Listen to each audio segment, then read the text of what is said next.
ನಡಿ ಈಗ ಶುರು ಮಾಡೋಣ.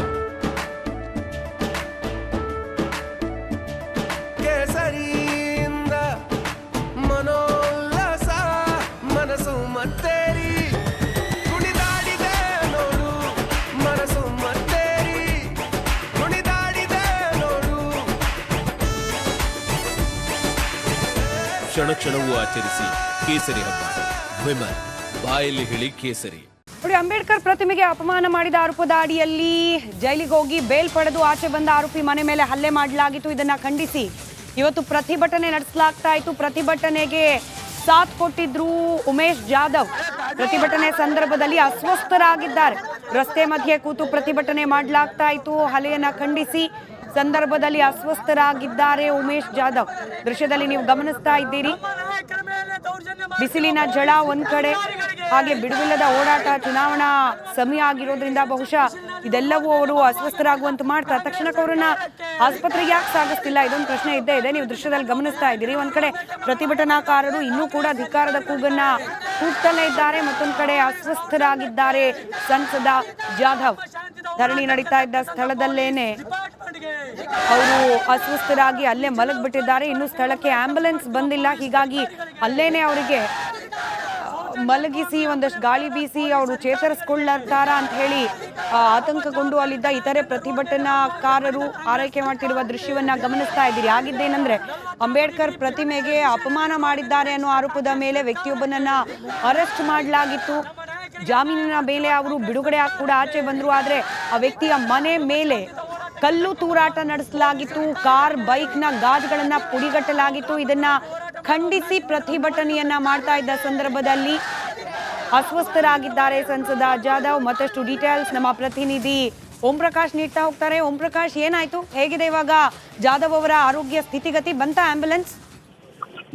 ಸ್ಮಿತಾ, ಕಲಬುರಗಿಯಲ್ಲಿ ಲಿಂಗಾಯತ ಸಮಾಜದಿಂದ ನಡೀತಾ ಇರುವಂತಹ ಪ್ರತಿಭಟನೆ ಮತ್ತಷ್ಟು ತೀವ್ರಗೊಂಡಿರುವಂತದ್ದು. ಅಂದ್ರೆ ಎಲ್ಲ ಬಿಜೆಪಿಯ ನಾಯಕರು ಕೂಡ ಈ ಒಂದು ಪ್ರತಿಭಟನೆಯಲ್ಲಿ ಭಾಗಿಯಾಗಿರುವಂತದ್ದು. ಜೊತೆಗೆ ಸಂಸದ ಉಮೇಶ್ ಜಾಧವ್ ಅವರು ಕೂಡ ಕಳೆದ 1 ಗಂಟೆಯಿಂದಲೂ ಕೂಡ ನಡುವು ರಸ್ತೆಯಲ್ಲೇ ಸುಡುವ ಬಿಸಿಲಿನಲ್ಲೇ ಒಂದು ಪ್ರತಿಭಟನೆಯನ್ನ ನಡೆಸ್ತಾ ಇರುವಂತದ್ದು. ಪ್ರತಿಭಟನೆ ನಡೆಸ್ತಾ ಇರುವಂತಹ ಸಂದರ್ಭದಲ್ಲಿ ಏನೋ ಆ ಒಂದು ಪೊಲೀಸರ ಮಧ್ಯೆ ಜನರ ಮಧ್ಯೆ ಒಂದು ನೂಕಾಟ, ತಳ್ಳಾಟ ಎಲ್ಲವೂ ಕೂಡ ನಡೀತಾ ಇತ್ತು. ಈ ವೇಳೆ ಆ ಬಿಸಿಲಿನ ತಾಪಮಾನಕ್ಕೆ ಸಂಸದ ಜಾಧವ್ ಏಕಾಏಕಿಯಾಗಿ ರಸ್ತೆಯ ಮೇಲೆ ಕುಸಿದು ಬಿದ್ದಿರುವಂತದ್ದು. ಅಂದ್ರೆ ಬಿಸಿಲಿನ ತಾಪಮಾನ ಹೆಚ್ಚಿರುವಂತದ್ದು. ಕಲಬುರಗಿಯಲ್ಲಿ ಪ್ರತಿನಿತ್ಯ 40, 42, 43 ಡಿಗ್ರಿ ಸೆಲ್ಸಿಯಸ್ ನಷ್ಟು ಏನು ಬಿಸಿಲು ದಾಖಲಾಗ್ತಾ ಇರುವಂತದ್ದು. ಇಂತಹ ಸಂದರ್ಭದಲ್ಲೇ ನಿರಂತರವಾಗಿ ಪ್ರತಿಭಟನೆಯನ್ನು ನಡೆಸ್ತಾ ಇರುವಂತದ್ದು. ಹಾಗಾಗಿ ಸನ್ಸ್ಟ್ರೋಕ್ ಆಗಿ ಇದೀಗ ಜಾಧವ್ ರಸ್ತೆಯ ಮೇಲೆ ಬಿದ್ದಿರುವಂತದ್ದು. ತಕ್ಷಣ ಏನು ಆಂಬ್ಯುಲೆನ್ಸ್ಗೆ ಫೋನ್ ಮಾಡಿ ಮಾಹಿತಿಯನ್ನು ನೀಡ್ತಾರೆ ಸ್ಥಳದಲ್ಲಿ ಇದ್ದಂಥವ್ರು. ಆದ್ರೆ ಇದುವರೆಗೂ ಕೂಡ ಆಂಬ್ಯುಲೆನ್ಸ್ ಬರೋದಿಲ್ಲ. ಹಾಗಾಗಿ ಅಲ್ಲೇ ಪಕ್ಕದಲ್ಲೇ ಜಾಧವ್ ಅವ್ರನ್ನ ಮಲಗಿಸಿ ಒಂದು ರೀತಿಯಾದಂತಹ ಆರೈಕೆ ಮಾಡ್ತಾ ಇರುವಂತದ್ದು. ಇನ್ನೂವರೆಗೂ ಕೂಡ ಏನು ಯಾವುದೇ ರೀತಿಯಾದಂತಹ ಆಂಬ್ಯುಲೆನ್ಸ್ ಕೂಡ ಬಂದಿಲ್ಲ. ಅವರ ಹೆಲ್ತ್ ಚೆಕ್ಅಪ್ ಬಗ್ಗೆ ಕೂಡ ಯಾವುದೇ ರೀತಿಯಾದಂತಹ ಟ್ರೀಟ್ಮೆಂಟ್ ಕೂಡ ನಡೀತಾ ಇಲ್ಲ. ಆದ್ರೆ ಸದ್ಯ ತೆಲಸುತ್ತು ಬಂದು ಬಿದ್ದಿರುವಂತಹ ಜಾಧವ್ ಅವರು ಪಕ್ಕದಲ್ಲೇ ಕೂರ್ಸಿ ಅವರಿಗೆ ಆರೈಕೆಯನ್ನ ಮಾಡ್ತಾ ಇರುವಂತದ್ದು. ಜೊತೆಗೆ ಇನ್ನು ಪ್ರತಿಭಟನೆಯ ಕಾವು ಕೂಡ ಹೆಚ್ಚಾಗ್ತಾ ಇರುವಂತದ್ದು. ಎಲ್ಲ ಪ್ರತಿಭಟನಾಕಾರರು ನ್ಯಾಯಕ್ಕಾಗಿ ಆಗ್ರಹಿಸಿ ಜಿಲ್ಲಾಧಿಕಾರಿಗಳು ಬರಬೇಕು ಅನ್ನುವಂತ ಒಂದು ಬೇಡಿಕೆ ಇಟ್ಕೊಂಡು ನಡು ರಸ್ತೆಯಲ್ಲೇ ಪ್ರತಿಭಟನೆಯನ್ನ ನಡೆಸೋದಕ್ಕೆ ಮುಂದಾಗಿರುವಂತದ್ದು. ಸ್ಮಿತಾ, ಈಗ ಅಂದ್ರೆ ಎಷ್ಟೊತ್ತಾಗ್ಬೋದು ಆಂಬ್ಯುಲೆನ್ಸ್ ರೀಚ್ ಆಗ್ಲಿಕ್ಕೆ? ಓರ್ವ ಸಂಸದರಿಗೆ ಹೀಗಾಗ್ಬಿಟ್ರೆ ಸಾಮಾನ್ಯರ ಗತಿ ಏನು ಅನ್ನೋ ಸಹಜ ಆತಂಕ ಇದ್ದೇ ಇರುತ್ತೆ. ಯಾಕಂತಂದ್ರೆ ಈ ರೀತಿ ಅಸ್ವಸ್ಥರಾಗಿ ಬೀಳೋದನ್ನ ಹಗುರವಾಗಿ ಪರಿಗಣಿಸ್ಲಿಕ್ಕೆ ಆಗೋದಿಲ್ಲ. ಗಂಭೀರವಾಗಿ ಏನಾದ್ರೂ ಎಫೆಕ್ಟ್ ಆದ್ರೆ ಏನ್ ಕತೆ ಅಂತ ಹೇಳಿ. ಖಂಡಿತವಾಗೂ ಈಗಾಗಲೇ ಕಲ್ಯಾಣ ಕರ್ನಾಟಕ ಭಾಗದಲ್ಲಿ ಬಿಸಿಲಿನ ತಾಪಮಾನಕ್ಕೆ ಆರೋಗ್ಯದಲ್ಲಿ ಸಾಕಷ್ಟು ಏರ್ಪೇರ್ ಆಗ್ತಾ ಇರುವಂತಹ ಪ್ರಕರಣಗಳು ಕಂಡು ಬಂದಿರುವಂತದ್ದು. ಅದರಲ್ಲಿ ನಮ್ಮ ಪ್ರತಿನಿಧಿ ಓಂ ಪ್ರಕಾಶ್ ಮಾಹಿತಿಯನ್ನ ನೀಡ್ತಾ ಇದ್ರು. ಬಿಸಿಲಿಗೆ ಅಸ್ವಸ್ಥರಾಗಿದ್ದಾರೆ ಸಂಸದ ಜಾಧವ್ ಅನ್ನೋ ಮಾಹಿತಿ ಇದೆ. ಇನ್ನೂ ಕೂಡ ಸ್ಥಳಕ್ಕೆ ಆಂಬ್ಯುಲೆನ್ಸ್ ಬಂದಿಲ್ಲ, ಹೀಗಾಗಿ ರಸ್ತೆಯಲ್ಲೇ ಅವರನ್ನ ಮಲಗಿಸಿಕೊಂಡು ಗಾಳಿ ಬೀಸ್ತಾ ಇದ್ದಾರೆ ಅಲ್ಲಿರುವ ಪ್ರತಿಭಟನಾಕಾರರು. ಅಂಬೇಡ್ಕರ್ ಪ್ರತಿಮೆಗೆ ಆದ ಅಪಮಾನ ಪ್ರಕರಣದಲ್ಲಿ ಬಂಧನಕ್ಕೊಳಗಾಗಿದ್ದ ಆರೋಪಿ ಮನೆ ಮೇಲೆ ಅಟ್ಯಾಕ್ ಆಗಿತ್ತು. ಆ ಅಟ್ಯಾಕ್ ಅನ್ನ ಖಂಡಿಸಿ ವೀರಶೈವ ಲಿಂಗಾಯತ ಸಮುದಾಯದವರು ಇವತ್ತು ಪ್ರತಿಭಟನೆಯನ್ನ ಮಾಡ್ತಾ ಇದ್ರು. ಆ ಪ್ರತಿಭಟನೆಗೆ ಸಂಸದ ಜಾಧವ್ ಕೂಡ ಸಾಥ್ ನೀಡಿದ್ರು. ಪ್ರತಿಭಟನೆ ಮಾಡ್ತಾ ಇದ್ದ ಸಂದರ್ಭದಲ್ಲೇನೆ ಅಸ್ವಸ್ಥರಾಗಿದ್ದಾರೆ. ಅಸ್ವಸ್ಥರಾದವರನ್ನ ಆಸ್ಪತ್ರೆಗೆ ದಾಖಲಿಸಲಿಕ್ಕೆ ಆಂಬ್ಯುಲೆನ್ಸ್ ಇನ್ನೂ ಕೂಡ ಈ ಕ್ಷಣದವರೆಗೂ ಕೂಡ ಸ್ಥಳಕ್ಕೆ ಆಗಮಿಸಿಲ್ಲ. ತಳ್ಳಾಟ ನೂಕಾಟ ನಡೀತಾ ಇತ್ತು. ಪ್ರತಿಭಟನಾಕಾರರ ಆಕ್ರೋಶ ಒಂದ್ ಹಂತಕ್ಕೆ ಹೆಚ್ಚಿಗೆ ಆಗಿತ್ತು. ಬಿಸಿಲಿನ ತಾಪ ಬೇರೆ. ಇದೆಲ್ಲದರ ನಡುವೆ ಇದಕ್ಕಿದ್ದ ಹಾಗೆ ಅಸ್ವಸ್ಥರಾಗಿ ಕುಸಿದು ಬಿದ್ದಿದ್ದಾರೆ ಸಂಸದ ಜಾಧವ್ ಅನ್ನೋ ಮಾಹಿತಿ. ಇನ್ನೂ ಕೂಡ ಆಂಬ್ಯುಲೆನ್ಸ್ಗೋಸ್ಕರ ಕಾಯ್ತಿದ್ದಾರೆ ಅಲ್ಲಿರುವವರು, ಅವರನ್ನ ಆಸ್ಪತ್ರೆಗೆ ದಾಖಲು ಮಾಡುವ ಸಲುವಾಗಿ.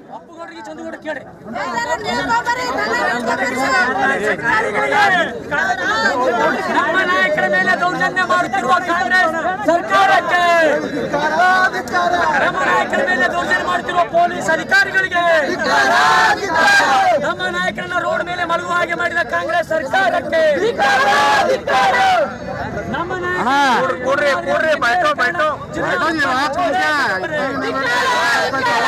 ನಾಯಕರಿಗೆ ತೊಂದರೆ ಆದ್ರೆ ಅದಕ್ಕೆ ನೇರ ಜಿಲ್ಲಾ ಉಸ್ತುವಾರಿ ಸಚಿವರೇ,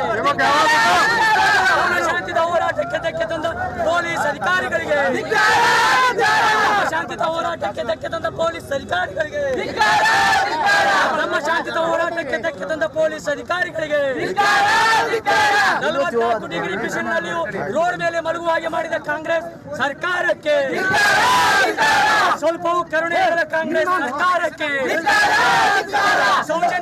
ನಮ್ಮ ಜೊತೆ ದೂರವಾಣಿ ಸಂಪರ್ಕದಲ್ಲಿ ಉಮೇಶ್ ಜಾಧವ್ ಅವರ ಆಪ್ತರು ಕಾಶಿನಾಥ್ ದೂರವಾಣಿ ಸಂಪರ್ಕದಲ್ಲಿ. ಸರ್ ನಮಸ್ಕಾರ. ನಮಸ್ಕಾರ ಮೇಡಮ್. ಏನಾಯ್ತು ಸರ್ ಸಂಸದರಿಗೆ? ಹೇಗಿದ್ದಾರೆ ಈಗ? ನೀವಿದ್ರ ಸ್ಥಳದಲ್ಲಿ ಅವರು ಅಸ್ವಸ್ಥರಾದಾಗ? ಇವಾಗಲೂ ಕೂಡ ಸ್ಥಳದಲ್ಲೇ ಇದ್ದಾರೆ. ಇವಾಗ ಸದ್ಯದ ಪರಿಸ್ಥಿತಿಯಲ್ಲೇ ಸಂಸದರು ರೋಡ್ ಮೇಲೆ ಮಲ್ಕೊಂಡ್ಬಿಟ್ಟಿದ್ದಾರೆ ಆಯ ತಪ್ಪಿ. ಆಂಬ್ಯುಲೆನ್ಸ್ ಬಂದಿಲ್ವಾ ಇನ್ನೂ? ರೋಡ್ ಮೇಲೆ ಮಲ್ಕೊಂಡಿದ್ದಾರೆ. ಈಗಾಗಲೇ ಅವರಿಗೆ ಆಯ ತಪ್ಪಿ ಸುಮಾರು ಒಂದು 20 ನಿಮಿಷ 25 ನಿಮಿಷ ಆಗಿದ್ರು ಕೂಡ ಒಂದು ಆಂಬ್ಯುಲೆನ್ಸ್ ತರದ ಇವ್ರಿಗೆ ಯೋಗ್ಯತೆ ಕಾಣ್ತಾ ಇಲ್ಲ. ಅಲ್ಲ ಬೇರೆ ಅಂದ್ರೆ ಅಸ್ವಸ್ಥರಾಗಿದ್ದಾರೆ ಅಂದ್ರೆ ಬೇರೆ ವೆಹಿಕಲ್ ಅಲ್ಲಾದ್ರೂ ಆಸ್ಪತ್ರೆಗೆ ಶಿಫ್ಟ್ ಮಾಡ್ಬೋದಿತ್ತಲ್ಲ. ಅಂದ್ರೆ 20 ನಿಮಿಷ ವೆಹಿಕಲ್ ಬಿಡ್ತಾ ಇಲ್ಲ ಸುತ್ತಮುತ್ತ. ಎಲ್ಲ ರೋಡ್ ಬ್ಲಾಕ್ ಮಾಡಿದ್ದಾರೆ. ಈ ರೋಡ್ ಬ್ಲಾಕ್ ಆಗಿದೆ. ನಾವು ಶಾಂತಿಯುತವಾಗಿ ಹೋರಾಟ ಮಾಡ್ತಾ ಇದ್ವಿ ಇಲ್ಲಿ ಕೋಟ್ನೂರು ಮಠದ ಹತ್ರ. ಇಲ್ಲಿಂದ ನಾವು ರಾಮ ಮಂದಿರವರೆಗೂ ನಡ್ಕೊಂಡು ಹೋಗಿ ನಮ್ಮ ಮೆರವಣಿಗೆ ಪೊಲೀಸರು ಯಾರು ಇರ್ಲಿಲ್ವಾ? ಕಾಶಿನಾಥ್ ಸರ್ ಅವ್ರ ಗಮನಕ್ಕೆ ಬಂದಿಲ್ವಾ ಇದು? ಕಮಿಷನರ್ ಅವ್ರ ಜೊತೆನೆ ಇದು ನೂಕುನುಗ್ಗಲಾಗಿರೋದ್ರಿಂದ ಸಂಸದರು ರೋಡ್ ಮೇಲೆ ಬಿದ್ದಿದ್ದಾರೆ. Okay okay. ಅಂದ್ರೆ ಏನಾಯ್ತು ಎಕ್ಸಾಕ್ಟ್ಲಿ ಅವ್ರು ಕುಸ್ತು ಬೀಳೋ ಸಂದರ್ಭದಲ್ಲಿ? ಏನಿಲ್ಲ, ನಾವು ಕೋಟ್ನೂರು ಮಠದಿಂದ ನಾವು ಅಪ್ ಟು ರಾಮ ಮಂದಿರವರೆಗೂ ನಾವು ನಮ್ಮ ಪ್ರತಿಭಟನೆ ನಡೆಸ್ತೀವಿ. ಶಾಂತಿಯುತ ಪ್ರತಿಭಟನೆ ಮಾಡ್ತಾ ಇದ್ವಿ. ನಾವು ಯಾವುದೇ ರೀತಿಯಿಂದ ಹಲ್ಲೆ ಮಾಡ್ತಾ ಇಲ್ಲ, ಏನೂ ಇಲ್ಲ ಅಂತ ಶಾಂತಿಯುತವಾಗಿ ನಾವು ಅಂದ್ರೆ ಸಂಸದರು ಅಪ್ಪು ಗೌಡ್ರು, ಚಂದು ಪಾಟೀಲ್ರು, ಮಾಜಿ ಶಾಸಕರು, ಮತ್ತೆ ಇದು ಚಂದು ಪಾಟೀಲ್ರು ಜಿಲ್ಲಾಧ್ಯಕ್ಷರು ಎಲ್ಲರೂ ಕೂಡ ನಡ್ಕೊಂಡು ಮತ್ತೆ ನಮ್ಮ ಕಾರ್ಯಕರ್ತರ ಜೊತೆ ನಾವು ರಾಮ ಮಂದಿರ ಕಡೆ ಹೊರಟಿದಾಗ ಪೊಲೀಸರು ಬಂದು ನಮ್ಮ ತಡೆ ಹಿಡಿದು ನೂಕುನುಗ್ಗಲ್ ಮಾಡಿದ್ರು. ಮತ್ತೆ ತುಂಬಾನೇ ಅಂದ್ರೆ ಹೇಳಿದ್ರೆ they have totally behave unparliamentary with honourable member of parliament. ಅಂದ್ರೆ ಒಂದು ಮೆಂಬರ್ ಆಫ್ ಪಾರ್ಲಿಮೆಂಟ್ ಇದ್ದಾರೆ, ಸಿಟಿಂಗ್ ಮೆಂಬರ್ ಆಫ್ ಪಾರ್ಲಿಮೆಂಟ್ ಇದ್ದಾರೆ, ಅವರು ಅಭ್ಯರ್ಥಿಯಾಗಿದ್ದಾರೆ. ಅವ್ರ ಜೊತೆ ಒಬ್ಬ ಕಮಿಷನರ್ ಆಗಿ ಅಂತ ಒಂದು ಇದು ಉನ್ನತ ಹುದ್ದೆಯಲ್ಲಿದ್ದು ಆ ರೀತಿ ನುಗ್ಲೆ ಮಾಡ್ತಾರೆ ಅಂದ್ರೆ ಇದಕ್ಕೆ ನಾವು ತೀವ್ರವಾಗಿ ಖಂಡಿಸ್ತೀವಿ. ರೈಟ್ ಸರ್ ಚೇತರಿಸ್ಕೊಡ್ಲಿ ಆದಷ್ಟು ಬೇಗ ಜಾಧವ್ ಅವರು ಅಂತೇಳಿ ನಾವು ಕೂಡ ಆಶಿಸ್ತೀವಿ. ಧನ್ಯವಾದ ರಿಪಬ್ಲಿಕ್ ಕನ್ನಡದ ಜೊತೆ ಮಾತನಾಡಿದಕ್ಕೆ. ಇದು ಉಮೇಶ್ ಜಾಧವ್ ಅವರ ಆಪ್ತ ಕಾಶಿನಾಥ್ ಅವರ ಮಾತು. ಅಲ್ಲಿದ್ದ ಪೊಲೀಸರು ಕೂಡ ತಳ್ಳಾಟ ನೂಕಾಟ ಆಗ್ತಿದ್ರು ಕೂಡ ಸಂಸದರಿಗೆ ಅವ್ರಿಗೆ ರಕ್ಷಣೆ ನೀಡ್ಲಿಕ್ಕೆ ಮುಂದಾಗ್ಲಿಲ್ಲ. ಈ ಸಂದರ್ಭದಲ್ಲಿ ಅವರು ಅಸ್ವಸ್ಥರಾಗಿ ಕುಸಿದು ಬಿದ್ದಿದ್ದಾರೆ. ಆಂಬ್ಯುಲೆನ್ಸ್ ಬರ್ಲಿಕ್ಕೂ ಸಾಧ್ಯವಾಗ್ತಿಲ್ಲ. ಬೇರೆ ವೆಹಿಕಲ್ಗೂ ಕೂಡ ಅಲ್ಲಿ ಅವಕಾಶವನ್ನ ಮಾಡ್ಕೊಡ್ತಾ ಇಲ್ಲ. ನಾವು ಶಾಂತಿಯುತವಾಗಿ ಪ್ರತಿಭಟನೆ ಮಾಡ್ತಿದ್ರು ಕೂಡ ಹೀಗೆ ಮಾಡಬಿಟ್ರು ಅಂತ ಹೇಳಿ ಆಕ್ರೋಶವನ್ನ ವ್ಯಕ್ತಪಡಿಸಿದ್ದಾರೆ. ದೃಶ್ಯದಲ್ಲಿ ನಾವು ಗಮನಿಸ್ತಾ ಇದ್ದೀವಿ ನೇರ ಪ್ರಸಾರದಲ್ಲಿ. ಸದ್ಯಕ್ಕೆ ಉಮೇಶ್ ಜಾಧವ್ ಅವರನ್ನ ಆಸ್ಪತ್ರೆಗೆ ಶಿಫ್ಟ್ ಮಾಡೋ ಪ್ರಯತ್ನ ಆಗ್ತಾ ಇದೆ. ಸಾಕಷ್ಟು ಜನ, ಬಿಸಿಲು, ಇದೆಲ್ಲದರ ನಡುವೆ ಆ ಪ್ರತಿಭಟನೆ, ತಳ್ಳಾಟ ನೂಕಾಟ ಇದೆಲ್ಲದರಿಂದಾಗಿ ಅಸ್ವಸ್ಥರಾದ್ರು ಅನ್ನೋ ಮಾಹಿತಿ ಇದೆ. ಚೇತರಿಸ್ಕೊಳ್ಳಿ ಆದಷ್ಟು ಬೇಗ ಸಂಸದರು. ಆಸ್ಪತ್ರೆಗೆ ಶಿಫ್ಟ್ ಮಾಡೋ ಪ್ರಯತ್ನ, ಆಂಬ್ಯುಲೆನ್ಸ್ ಬಂದಿದೆ ಸ್ಥಳಕ್ಕೆ, ಅದನ್ನ ನೇರ ಪ್ರಸಾರದಲ್ಲಿ ಗಮನಿಸಿದ್ವಿ ಕೂಡ. ಆರೋಪಿ ಮನೆಗೆ ಕಲ್ಲು ತೂರಾಟ ಆಯಿತು ಅನ್ನೋ ವಿಚಾರಕ್ಕೆ ಪ್ರಾರಂಭವಾದ ಗಲಾಟೆ ಇದು. ಅಂಬೇಡ್ಕರ್ ಪ್ರತಿಮೆಗೆ ಅಪಮಾನ ಮಾಡಿದ ಆರೋಪದ ಅಡಿಯಲ್ಲಿ ಬಂಧನಕ್ಕೆ ಒಳಗಾಗಿದ್ದವರು ಆರೋಪಿ. ಅದಾದ ನಂತರದಲ್ಲಿ ಬೇಲ್ ಸಿಕ್ತು, ಆಚೆ ಬಂದರು. ಆದರೆ ಅದರ ನಡುವೆ ಅವ್ರ ಮನೆ ಮೇಲೆ ಅಟ್ಯಾಕ್ ಆಗಿತ್ತು. ಅಟ್ಯಾಕ್ ಆಗಿದ್ದನ್ನು ಖಂಡಿಸಿ ವೀರಶೈವ ಲಿಂಗಾಯತ ಸಮುದಾಯದವರು ಪ್ರತಿಭಟನೆಯನ್ನು ನಡೆಸ್ತಾ ಇದ್ರು. ಪ್ರತಿಭಟನೆಗೆ ಸಂಸದ ಉಮೇಶ್ ಜಾಧವ್ ಕೂಡ ಸಾಥ್ ನೀಡಿದ್ರು. ಆ ಸಂದರ್ಭದಲ್ಲಿ ಅಸ್ವಸ್ಥರಾಗಿ ಕುಸಿದು ಬಿದ್ದಿದ್ದಾರೆ ಉಮೇಶ್ ಜಾಧವ್. ರೈಟ್, ಡೀಟೇಲ್ಸ್ ನಮ್ಮ ಪ್ರತಿನಿಧಿ ಓಂ ಪ್ರಕಾಶ್ ನೆಟ್ಟ ಹೋಗ್ತಾರೆ. ಓಂ ಪ್ರಕಾಶ್, ನಾವು ದೃಶ್ಯದಲ್ಲಿ ಗಮನಿಸ್ತಾ ಇದ್ದೀವಿ, ಆಂಬ್ಯುಲೆನ್ಸ್ ನಲ್ಲಿ ಶಿಫ್ಟ್ ಮಾಡಿರೋ ರೀತಿಯಲ್ಲಿ ಕಂಡು ಬರ್ತಾ ಇದೆ ದೃಶ್ಯ. ಬೇರೆನೆಲ್ಲ ಮಾಹಿತಿ ಇದೆ?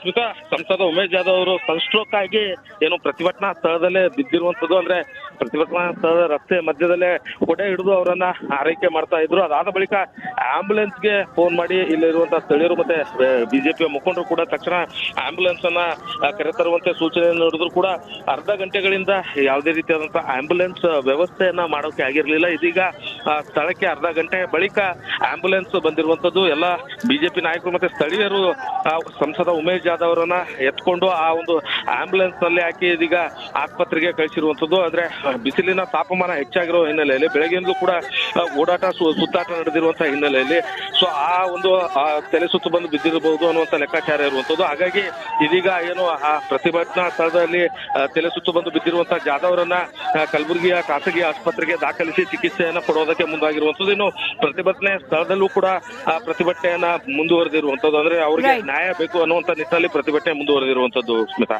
ಧನ್ಯವಾದ ಓಂ ಪ್ರಕಾಶ್ ರೈ ಮಾಹಿತಿಗಾಗಿ.